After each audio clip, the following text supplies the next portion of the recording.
Hey guys, I'd like to give my 2 cents on an incident, a story that occurred this week. You may have seen this in the news already, and it all spawned from this Reddit post here from this user called Demanthe.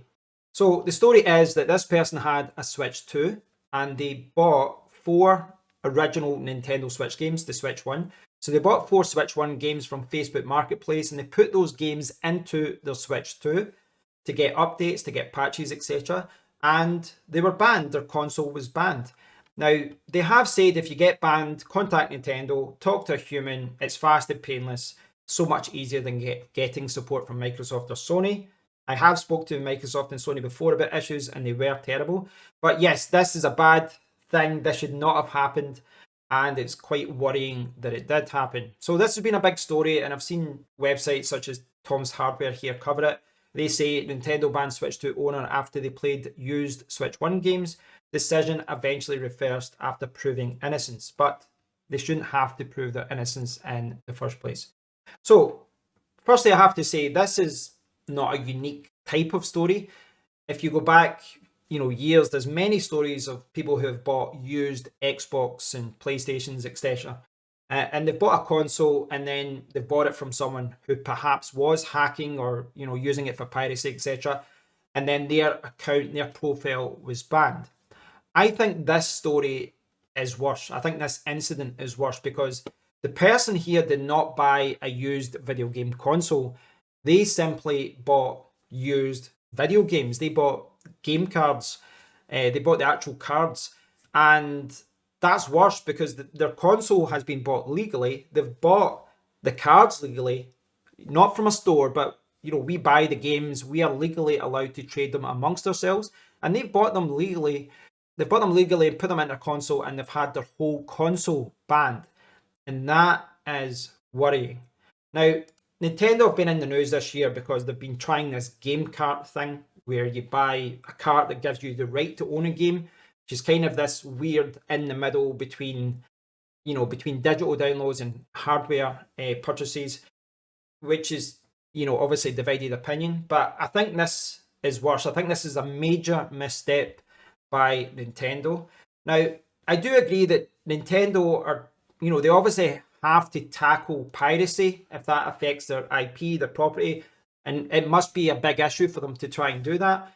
But they're clearly being too aggressive here. They're being way too aggressive. I mean, if the fact that you can put in a game cartridge or a game card into your console and you can be instantly banned, that is a major, major misstep by Nintendo. That should never happen. They've really shot themselves in the foot here. And I really do think that Nintendo should come out with an apology, or at the very least, a statement that clarifies what happened. Admit that they did something wrong and don't worry, everything's okay. Because ultimately, when we buy these games, we should be allowed to trade them amongst each other. Nintendo have really shot themselves in the foot. Now, with all this kind of stuff, I don't know how you guys think about piracy and video game emulation, etc. I personally support video game emulation, but I've never really liked it for newer game consoles. I make enough money that I can buy video games, and I want to buy video games hardware from the last 10, 15, perhaps even 20 years. But I fully support video game emulation to keep the classics alive and for me to play older games that I grew up with, because for a lot of them, you cannot buy them anymore. And it does remind me of the statement which I keep seeing time and time again online, and I fully support it. If buying isn't owning, then piracy isn't stealing.